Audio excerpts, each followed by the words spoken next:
Di slideshow aja. Slideshow ya. Putu Risma sama Gusti Ayu Putu Indra ya. Oke. Sip, lanjut.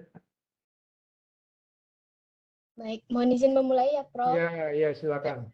Supaya nggak terlalu malam juga lah. Oke. Selamat malam, Prof, dan juga selamat malam kepada teman-teman. Jadi mohon maaf sebelumnya karena kelompok kami baru bisa melaksanakan presentasi hari ini.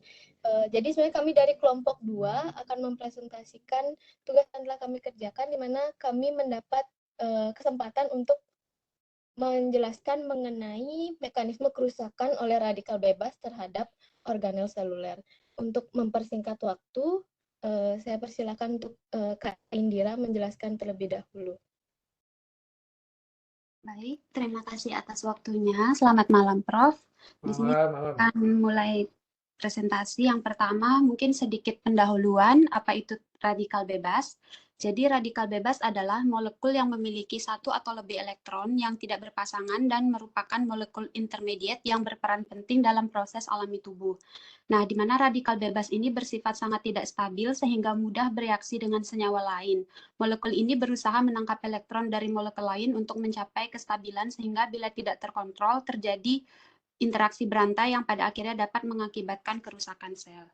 Nah, radikal bebas ini adalah molekul atom atau gugus yang memiliki satu atau lebih elektron yang tidak berpasangan pada kulit terluarnya sehingga sangat reaktif dan radikal seperti misalnya radikal bebas turunan oksigen reaktif atau reaktif oksigen spesies. Kemudian radikal bebas ini cukup banyak jenisnya, tapi yang paling banyak dalam sistem biologis tubuh adalah radikal bebas turunan oksigen atau ROS dan reaktif nitrogen spesies atau RNS. Selanjutnya. Nah, di sini ada beberapa sumber dari radikal bebas itu, ada dua, yaitu radikal bebas endogen dan eksogen. Di mana yang radikal bebas endogen ini biasanya pembentukannya di dalam tubuh merupakan suatu proses yang berkelanjutan dan tidak dapat dihindari, di mana radikal bebas ini sebagian besar terbentuk saat metabolisme dan produksi sinerginya berupa ROS, di mana sumber endogen ini dihasilkan selama metabolisme normal termasuk organel sel yang berbeda seperti mitokondrial, lisosom, dan retikulum endoplasma. Kemudian banyak aktivitas enzim juga, metabolisme asam lemak, dan juga sel fagositik. Nah, untuk radikal bebas eksogen ini biasanya diperoleh atau sumbernya berasal dari rokok atau asap rokok yang banyak mengandung radikal bebas seperti superoksida dan nitrik oksid, dan paparan ozon juga dapat menyebabkan peroksidasi lipid dan merangsang mieloperoksidase sehingga superoksida terbentuk lebih banyak. Kemudian radiasi ionisasi ini dengan keberadaan oksigen dapat mengubah hidroksil radikal dan superoksida menjadi hidrogen peroksida. Kemudian hidrogen peroksida ini juga dapat bereaksi dengan logam seperti zat besi dan tembaga melalui reaksi Fenton dan menghasilkan lebih banyak hidroksil radikal. Nah, sumber eksogen ini juga termasuk radiasi sinar X, sinar gamma, ultraviolet, cahaya dengan adanya sensitizer, kemudian reagen kimia seperti logam berat, suhu yang tinggi, polusi udara, infeksi mikroba, obat-obatan, dan juga metabolitnya. Selanjutnya. Nah, di sini ada tabel dari sumber dari radikal bebas seperti yang tadi saya sudah jelaskan, eksogen dan endogen. Kemudian dari itu akan menyebabkan adanya radikal bebas, di mana radikal bebas itu tadi ada dua, ROS dan RNS. Selanjutnya. Yang pertama di sini yang saya bahas mengenai reaktif oksigen spesies, di mana 3 jenis ROS yang merupakan oksidan utama yaitu superoksida dengan lambang O2, hidrogen peroksida H2O2, dan hidroksil radikal. Di mana superoksida ini dihasilkan dengan menambahkan satu molekul elektron kepada molekul oksigen. Proses ini dimediasi oleh enzim oksidase di membran dan organel-organel sel, terutama di mitokondria. Nah, elektron dalam keadaan normal digunakan untuk mereduksi oksigen menjadi air saat proses transport elektron di mitokondria, tetapi sekitar 1-3% dari keseluruhan elektron tersebut mengalami kebocoran dan terbentuklah superoksida, di mana superoksida ini diubah menjadi hidrogen peroksida dengan bantuan superoksida dismutase. Nah, radikal bebas yang paling banyak terbentuk di dalam tubuh adalah superoksida. Superoksida ini akan diubah menjadi hidrogen peroksida atau H2O2. Hidrogen ini dalam tahap propagasi akan diubah menjadi radikal hidrosil. Nah, radikal hidrosil inilah yang menyebabkan terjadinya peroksidasi lemak pada membran sel sehingga sel mengalami kerusakan. Selanjutnya, nah di sini ada gambar mengenai pembentukan radikal bebas, kerusakan sel oleh radikal bebas, dan juga netralisasi radikal bebas. Di sini ada pembentukannya disebutkan, mungkin nanti akan dijelaskan secara rinci lagi, di mana pembentukan radikal bebas itu bisa terjadi di retikulum endoplasma, mitokondria, kemudian di membran plasma, dan juga di lisosom. Kemudian untuk kerusakan sel oleh radikal bebas itu bisa terjadi kerusakan pada membran lipid, fragmentasi DNA, dan juga fragmentasi protein. Kemudian untuk netralisasi radikal bebas itu, untuk semua membran itu bisa digunakan vitamin E dan A, kemudian beta karoten, kemudian untuk di mitokondria itu ada enzim SOD.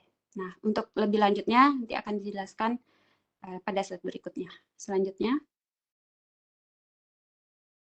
Nah, di sini ada bagian mengenai patogenesis kerusakan jaringan akibat dari ROS ini, di mana di antara senyawa-senyawa ROS, hidroksil radikal inilah yang merupakan radikal bebas yang paling reaktif atau berbahaya karena mempunyai tingkat reaktivitas yang sangat tinggi, di mana hidroksil radikal ini dapat merusak 3 jenis senyawa yang penting untuk mempertahankan ketahanan sel, yaitu asam lemak tak jenuh jamak atau PUFA yang merupakan komponen penting fosfolipid penyusun membran sel. Kemudian yang kedua bisa mengalami kerusakan DNA yang merupakan piranti genetik dari sel. Kemudian yang ketiga protein yang memegang berbagai peran penting seperti enzim, reseptor, antibodi, dan juga pembentukan matriks serta sitoskeleton. Nah, di sini pada bagian ini juga dijelaskan kan dari ROS ini akan mengakibatkan adanya stres oksidatif, di mana stres oksidatif ini juga akan mempengaruhi kerusakan lipid, DNA, dan juga protein. Nah, setelah itu akan terjadi kerusakan pada membran sel, kemudian kerusakan pada jaringan tisu, dan terjadilah kondisi patologis seperti itu. Selanjutnya. Nah, di sini ada bagian juga mengenai skema hubungan antara ROS, stres oksidatif, dan juga pengaruhnya terhadap tubuh. Di sini yang kita lihat, jadi sumber dari ROS itu yang seperti tadi saya jelaskan, ada yang berasal dari endogen dan juga eksogen. Nah, adanya ROS yang berlebih ini akan membuat adanya stres oksidatif, dan stres oksidatif ini akan mempengaruhi atau menyerang 3 komponen penting dalam tubuh itu, yaitu terjadinya lipid peroksidasi, kerusakan protein, dan juga kerusakan DNA. Nah, dari kerusakan ini akan menimbulkan adanya sel yang mengalami stres oksidatif, akan mengakibatkan sel itu mengalami apoptosis dan juga nekrosis. Selanjutnya. Nah, yang pertama yang akan saya bahas di sini mengenai mitokondria, di mana seperti kita tahu, semua sel tubuh bergantung pada adenosin trifosfat atau ATP untuk menyimpan dan mengangkat energi kimia, di mana tubuh ini menggunakan molekul oksigen untuk menghasilkan energi melalui fosforilasi oksidatif di mitokondria. Nah, mitokondria ini akan menghasilkan lebih dari 90% ATP melalui fosforilasi oksidatif, mengkonsumsi sekitar 85% kebutuhan oksigen sel untuk melakukannya. Nah, di mana sebagian besar oksigen ini akan direduksi menjadi air dan sebagian kecil diubah menjadi radikal bebas. Unit fosforilasi menggabungkan oksigen dan hidrogen untuk menghasilkan H2O dan juga ATP. Nah, unit oksidatif terutama terdiri dari serangkaian kompleks protein di membran mitokondria bagian dalam yang dikenal sebagai rantai transfer elektron. Atom hidrogen ini juga dikenal sebagai ekuivalen pereduksi. Nah, O2 ini akan direduksi menjadi H2O. Jika O2 ini menerima 1 elektron, elektron harus memasuki orbital antibonding dan menghasilkan radikal superoksida dengan lambang O2 seperti pada layar. Kemudian reduksi 2 elektron dari O2 ini dengan penambahan 2H+ akan menghasilkan hidrogen peroksida. Nah, reduksi 1 elektron H2O2 ini akan membentuk radikal hidroksil atau HO dan juga anion hidroksil atau HO negatif. Kemudian air ini terbentuk setelah penambahan elektron dan proton ke radikal hidroksil. Selanjutnya, nah, untuk produksi ATP oleh fosforilasi oksidatif yang terkait dengan ETC memiliki kehilangan energi dalam bentuk elektron yang menentukan produksi adanya radikal bebas. Kemudian spesies oksigen reaktif yang dihasilkan sebagai produk sampingan dari transfer elektron mitokondria terutama meliputi anion radikal superoksida dan juga hidrogen peroksida. Nah, reduksi multi elektron dari O2 ini dilakukan oleh kompleks protein di ETC. Nah, berdasarkan konfigurasi elektronnya, dua elektron tidak berpasangan di kulit terluar, kemudian molekul oksigen ini tidak terlalu reaktif, dan akibatnya cenderung menerima elektron satu persatu. Nah, kemudian hidrogen peroksida yang dihasilkan selama diaminasi oksidatif, katekolamin, mungkin terlibat dalam gangguan neurogeneratif seperti pada contoh penyakit Parkinson dan Alzheimer, mungkin melalui kerusakan oksidatif pada membran mitokondria. Nah, karena sebagian besar ATP ini diproduksi oleh mitokondria, gangguan fungsi mitokondria ini akan berimplikasi pada berbagai kondisi kesehatan kronis dan juga penyakit degeneratif. Nah, banyak di antaranya dapat dikaitkan dengan produksi ROS ya pada mitokondria yang berlebihan. Selanjutnya, nah, di sini ada cara untuk meningkatkan fungsi mitokondria dan ketahanan terhadap penyakit kronis degeneratif menurut Tristan et al. Tahun 2014, di mana istilah ini disebut dengan mitohormesis, di mana mitohormesis ini adalah proses di mana ROS ini yang diproduksi oleh mitokondria pada konsentrasi rendah bertindak sebagai molekul persinyalan untuk memulai kaskade peristiwa seluler yang pada akhirnya melindungi sel dari efek berbahaya. Nah, mitohormesis ini istilah yang digunakan untuk mendefinisikan respon biologis di mana induksi pengurangan stres mitokondria ini akan menyebabkan peningkatan kesehatan dan juga kelangsungan hidup dalam sel, jaringan, atau organisme.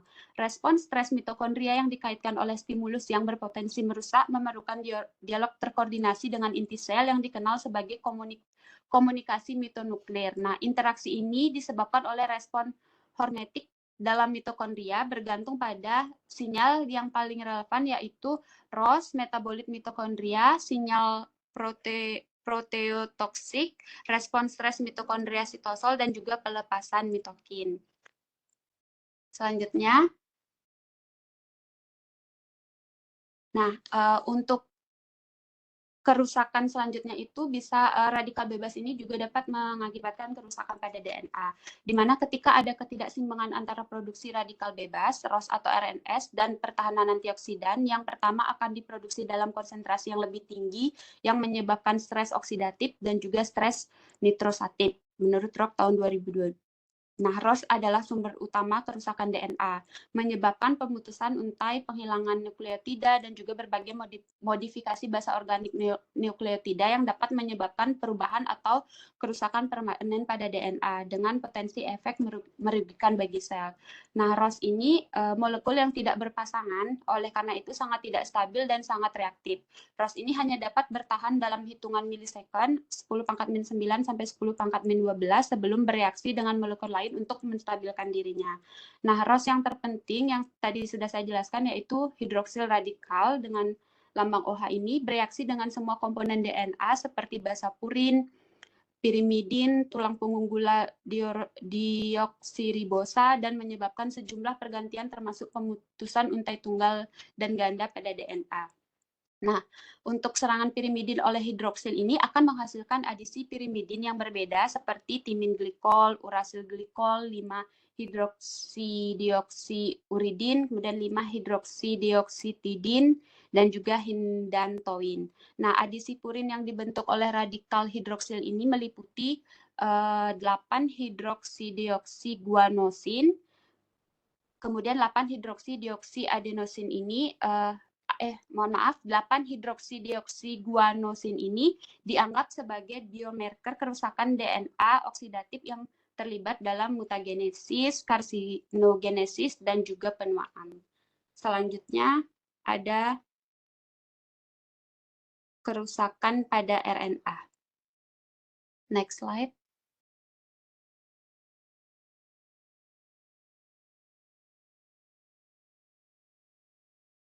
Halo Risma. Baik, selanjutnya ada kerusakan RNA, di mana ROS ini dapat menyerang berbagai RNA yang diproduksi di dalam tubuh. RNA ini lebih rentan terhadap kerusakan oksidatif daripada DNA karena sifatnya yang beruntai tunggal, kurangnya mekanisme perbaikan aktif untuk RNA yang teroksidasi, perlindungan yang lebih sedikit oleh protein daripada DNA, dan terlebih lagi RNA sitoplasma ini terletak di dekat mitokondria di mana banyak ROS itu yang diproduksi. Kemudian RNA ini mengalami lebih banyak kerusakan oksidatif daripada DNA pada manusia. Kemudian dihidro-8-oksoguanosin adalah produk kerusakan RNA yang paling banyak dipelajari dan levelnya meningkat dalam berbagai kondisi patologis seperti penyakit Alzheimer, penyakit Parkinson, aterosklerosis, hemochromatosis, dan miopati. Mungkin ini terjadi pada manusia. Baik, selanjutnya. Sekian presentasi dari saya, akan dilanjutkan oleh Saudari Risma. Terima kasih. Baik, terima kasih Kak Indira. Selamat malam Prof dan juga selamat malam kepada teman-teman. Jadi di sini saya akan melanjutkan mengenai lisosom. Selamat malam Isma ya. Ya, lanjut. Lisosom sendiri itu merupakan organel sel yang terdapat pada tepi nukleus. Nah, menurut Victoraiku et al. 2009, lisosom ini sebenarnya ditemukan oleh Christian de Duve dalam serangkaian percobaan yang awalnya itu ditujukan untuk mengkarakterisasi glukosa 6-fosfatase hati. Nah, lisosom sendiri adalah organel yang terikat membran yang bertanggung jawab untuk transportasi dan degradasi baik muatan intraseluler maupun ekstraseluler. Nah, sebagai organel penghancur, di dalam lisosom itu terdapat sekitar 50 enzim pendegradasi yang terdiri dari protease, lipase, glikosidase, nuklease, sulfatase, dan fosfatase. Nah, kemampuan lisosom ini untuk mengelompokkan degradasi dalam domainnya, melindungi sel lainnya dari induksi transien stres oksidatif dan degradasi sitoplasma. Namun dalam kondisi stres sel, fungsi dan integritas lisosom dapat terganggu dan dapat memicu kematian sel yang terregulasi. Nah, Nagakan et al. 2020 itu menjelaskan selama stres oksidatif, sebagian dari hidrogen peroksida yang berlebihan dapat lolos dari dismutasi dan berdifusi menjadi lisosom yang kekurangan enzim enzim dari hidrogen peroksidase. Nah, lisosom itu adalah organel penyimpan penting dari redox aktif iron yang labil karena lisosom ini merupakan organel degradatif terminal dalam proses autofag dan mencerna banyak makromolekul yang mengandung zat besi, termasuk enzim sitosolik dengan faktornya berupa iron cofactor, iron binding protein ferritin, metallothionein, dan lain sebagainya. Di mana dalam lingkungan yang sangat asam dan terjadi reduksi di dalam lisosom, ion feri atau Fe3+ itu dapat berperan sebagai elektron aseptor, kemudian mengalami reduksi menjadi ion fero. Nah, hidrogen peroksida yang berdifusi itu dapat bereaksi dengan ion fero ini menghasilkan pembentukan gugus hidroksil yang sangat reaktif, atau bisa juga dengan spesies oxo-iron yang reaktif serupa seperti radikal feril. Nah, proses ini disebut dengan reaksi Fenton. Nah, menurut Martemussi et al. 2022, reaksi ini merupakan pembentukan reaksi Fenton di mana besi bebas yaitu ion fero bereaksi dengan hidrogen peroksida atau H2O2. Nah, radikal berupa gugus hidroksil itu sangat reaktif dan dapat menyebabkan peroksidasi lipid membran dengan menarik elektron dari asam lemak terjenuh yang pada gilirannya akan menciptakan radikal lipid yang tidak stabil, kemudian memulai reaksi rantai peroksidasi lipid. Nah, hal ini menyebabkan pecahnya membran lisosom dan kebocoran isi lisosom ke dalam sitosol yang menyebabkan kerusakan organel intraseluler. Nah, kematian sel yang bergantung pada zat besi yang ditemukan dalam beberapa tahun terakhir dan terkait erat dengan banyak proses penyakit itu disebut dengan feroptosis.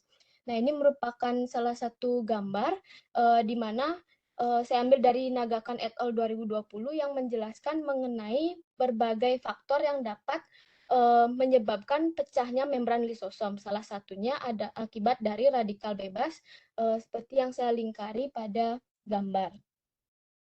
Selanjutnya mengenai membran sel. Nah, kerusakan membran sel akibat radikal bebas itu dapat terjadi melalui beberapa cara, namun saya tidak mendapatkan secara lengkapnya bagaimana seperti itu. Mungkin nanti Prof. Iwan bisa membantu begitu, Prof.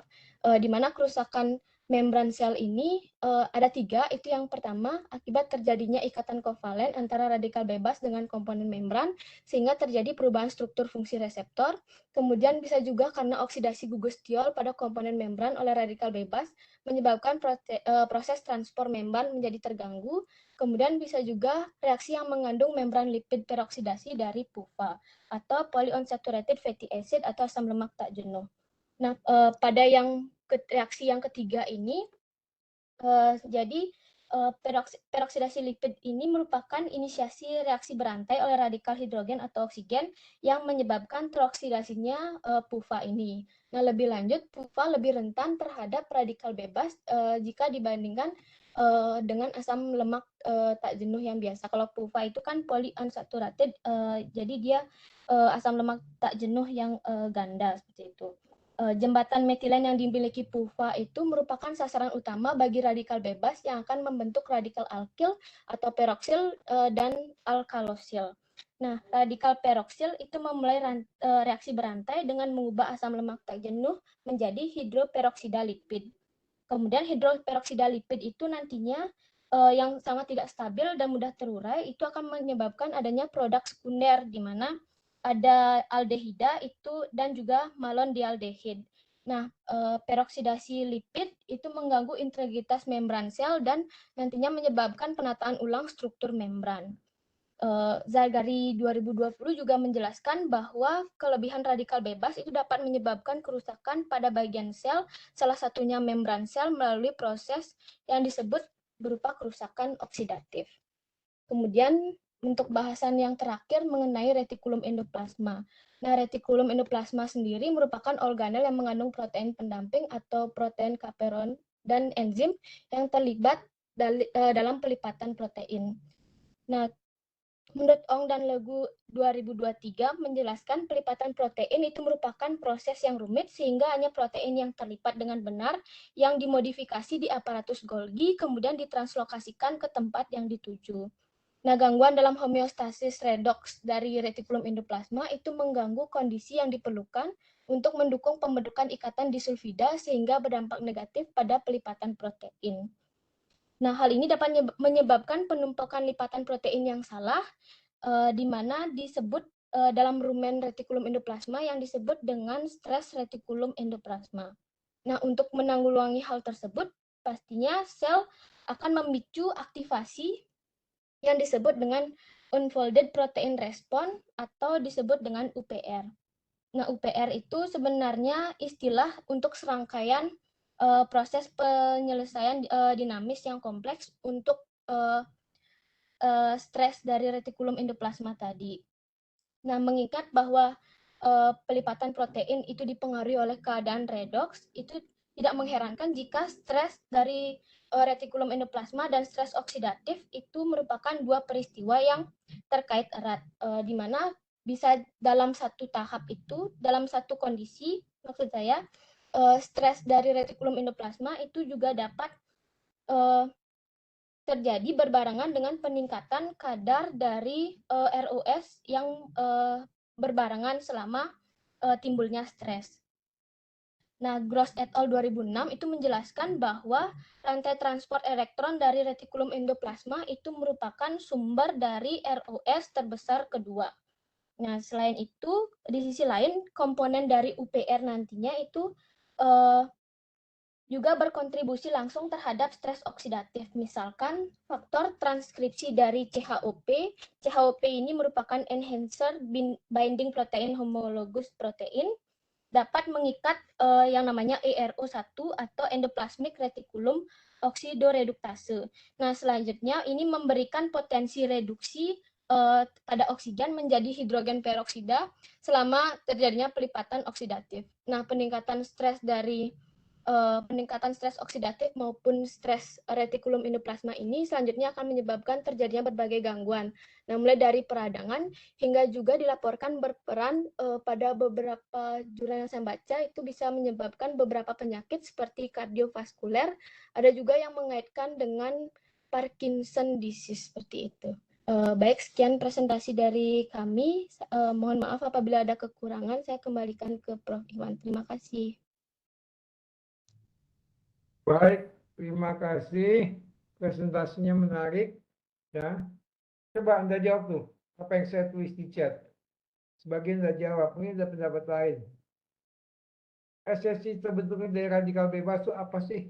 Kenapa sih bisa terbentuk radikal bebas? Apa esensi dasarnya?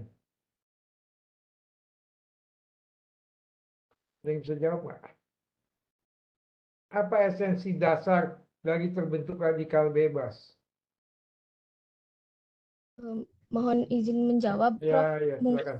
karena radikal bebas itu merupakan atom atau molekul yang memiliki elektron yang tidak berpasangan ya, Prof. Ya, Dia kan sangat ya, reaktif dan tidak stabil. betul. Tapi kenapa dia bisa terbentuk ya? Ada penjelasan dasarnya itu loh. Yang memicu terbentuknya radikal bebas itu apa?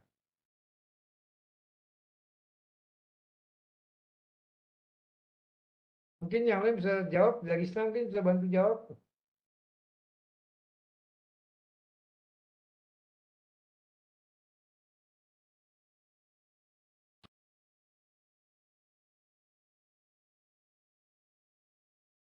Oh, dari Islam bisa bantu jawab. Halo, Prof. Ya, Masih silakan belum jawab. Apa sih esensi kemungkinan dari terbentuknya radikal bebas? ya Esensi kayak dasar tadi itu kan apa? Ya, tadi Risma udah nambahin.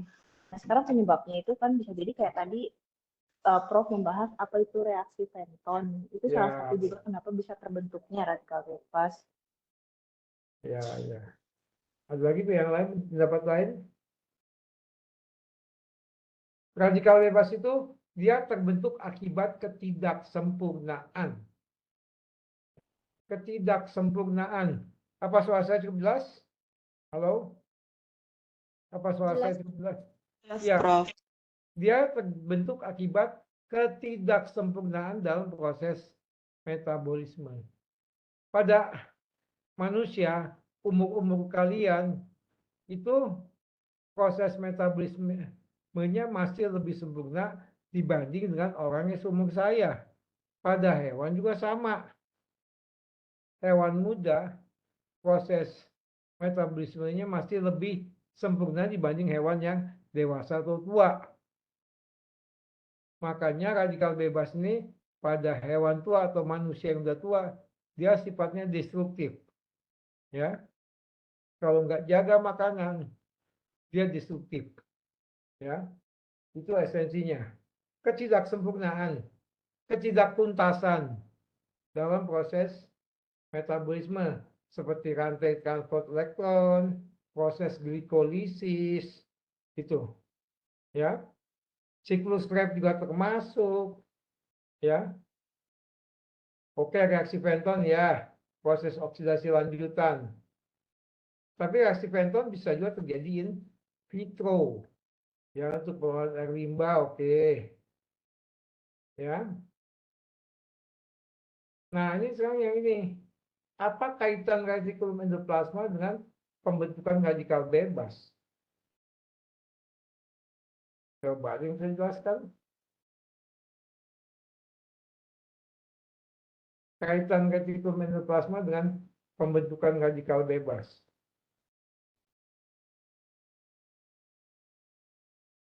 Siapa yang bisa bantu jelaskan? Indira mungkin? Santi? Rambu mungkin? Apa kaitan retikulum endoplasma dengan pembentukan radikal bebas? Siapa yang bisa jelaskan?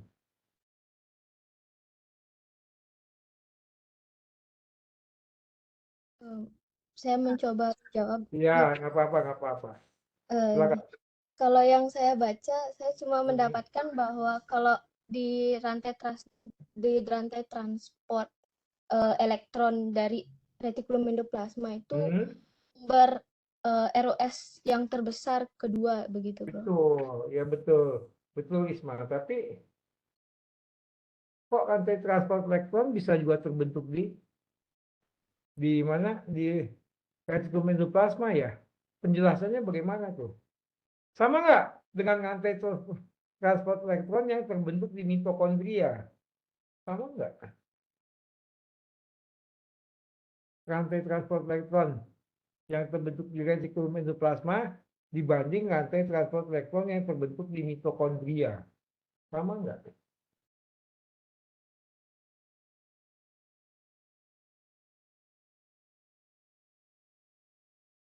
Ini retikulum endoplasma yang mana nih?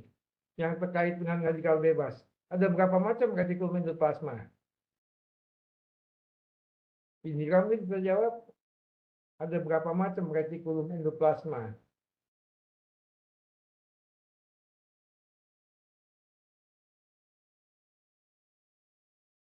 Siapa yang bisa jawab?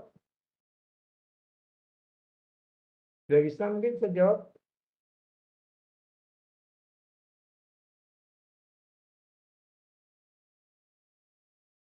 Ada berapa macam retikulum endoplasma? Tadi dibahas kok. Sama si presenter tadi dibahas tuh. Mungkin ada yang saya tahu mungkin yang Ya, 450 oksidase itu termasuknya, Prof. iya makanya. Retikulum endoplasma itu ada dua macam. Iya. Yang kasar dan yang halus. Yang kasar itu untuk tempat sintesis protein. Nah, yang halus inilah yang berguna untuk proses apa? Metabolisme senyawa asing, termasuk xenobiotik atau obat-obatan. Ya. Nah, rantai transport elektronnya juga itu khusus, berbeda dengan rantai transport elektron di mitokondria yang memang berguna untuk membangkitkan energi.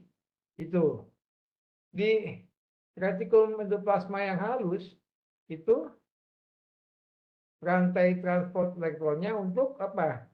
Untuk mengusahakan supaya senyawa-senyawa asing termasuk obat itu cepat dibuang dari tubuh. Pada hewan juga semodel, ya itu. Nah, dalam rantai transport elektron ini dan sistem sitokrom 450, nah disitulah radikal-radikal bebas banyak yang berhamburan, ya. Makanya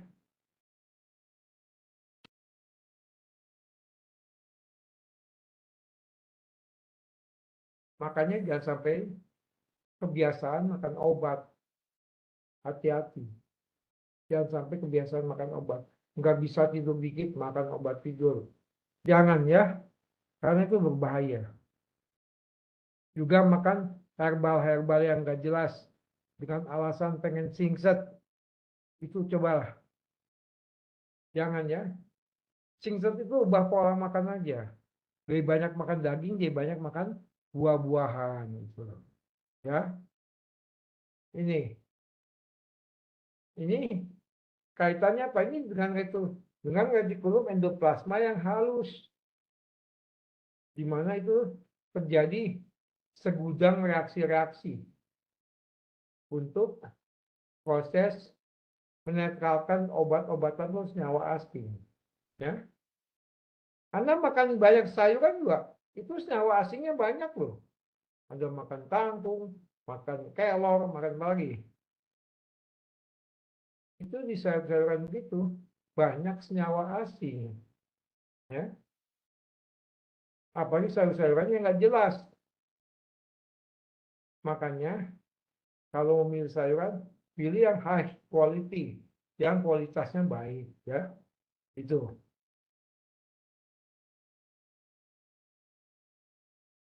Ya, jadi begitu, ya. Oke. Apa beda apoptosis dan nekrosis? Itu udah jawab tadi. Tuh. Jadi apoptosis itu proses kematian sel karena memang sudah umurnya dia harus mati itu. Ya. Tapi kalau nekrosis itu sebelum sel itu semestinya belum mati, tapi dia mati karena ada kerusakan akibat apa? Keracunan, infeksi dan macam-macam. Ya, itu nekrosis. Apoptosis itu sudah umumnya itu sudah memang harus mati, digantikan sel baru ya. Oke. Retikulum endoplasma fungsinya membuat dan menghasilkan protein, betul. Nah, itu yang kasar. Di banyak yang kasar ini banyak menempel ribosom. Ya. Ribosom itu nempel di retikulum endoplasma yang kasar untuk sintesis protein. Ya. Itu.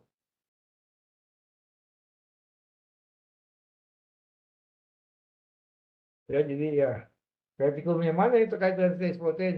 Ya, retikulum yang kasar. Di situ banyak menempel ribosom. Ada juga nih apa? Mitohormesis.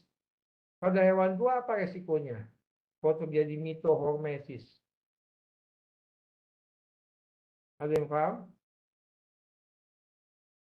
Mungkin dari sana bisa bantu jawab. Gimana Pak? Tadi kurang pas. Sekarang Ya, mitohormesis. Tadi kan dibahas proses pemicuan mitokondria yang dikenal dengan mitohormesis. Nah, kepada hewan tua resikonya apa tuh? Mitohormesis.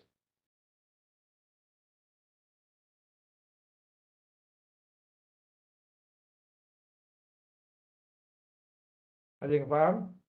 Mitokondria itu dipacu, resikonya apa? Pada hewan tua.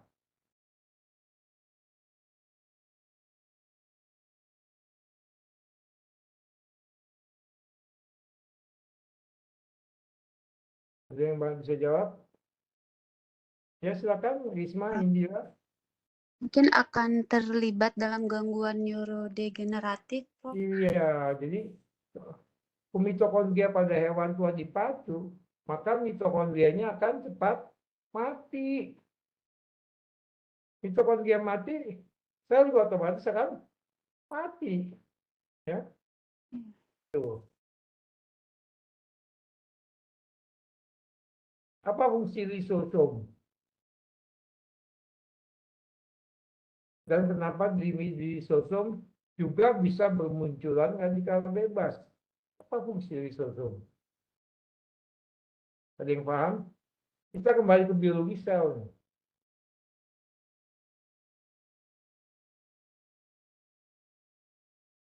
Apa fungsi lisosom?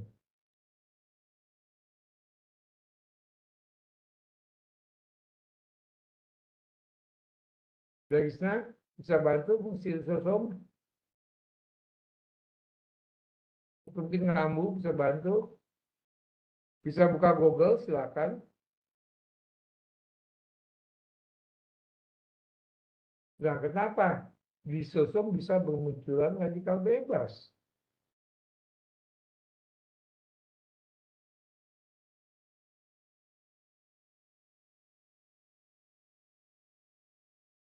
Nah, itu dia. Ada penjelasan? Kalau lisosom itu fungsinya dia ditransportasi ya, Prof.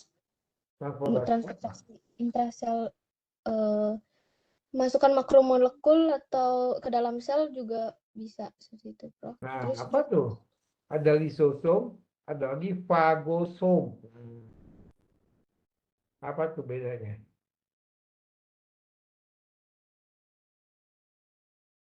Lisosom itu fungsinya untuk apa? Untuk proses menelan, untuk membersihkan barang-barang di dalam sel, kotoran-kotoran di dalam sel, debris itu dibersihkan oleh lisosom. Ya. Kok bisa ada radikal bebas di situ?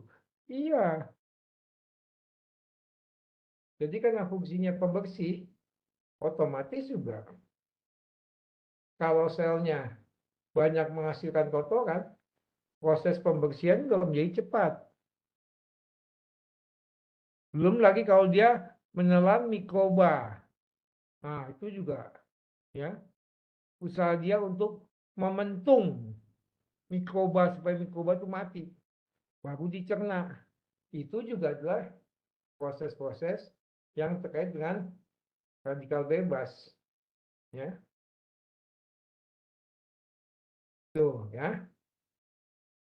Jadi risosom tuh proses radikal bebas itu juga ada. Karena itulah ketidaksempurnaan. Ada pertanyaan lain mungkin yang mau ditanyakan? Apakah saya cukup jelas? Apa bicara saya cukup jelas? Jelas, Prof. Apa Anda paham terkait presentasi ini?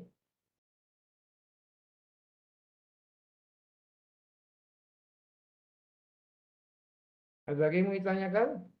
Ya kalau nggak ada, kita akan tutup aja. Mengingat nih malam minggu, ya, kita tutup aja deh ya. Jangan sampai malam-malam sekali kesianan. Yang jadi makan malam, yang jadi ke kafe malam-malam. Siapa tahu si Indira janji ke kafe malam-malam sama apa? Bro-nya, ya. Risna juga janji ke kafe sama si bro malam-malam ya.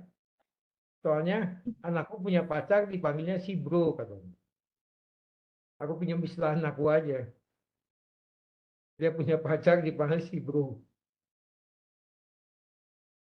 Oke ya, sudah nggak ada lagi? Oke lah, memang nggak ada. Oke, selamat malam semua. Selamat menikmati bersama bro-bronya, ya. Selalu sehat. Terima kasih banyak, Prof. Waktunya. Jaga kondisi ya. Oke, ini saya tutup ya. Selamat malam, Anda boleh simpen chatnya, Anda boleh save. Ya, buat pertanyaan-pertanyaan untuk bahan pembelajaran ya. Oke, selamat malam semua. God bless you. Ya. Ya, selamat menikmati malam minggu. Ya. Oke.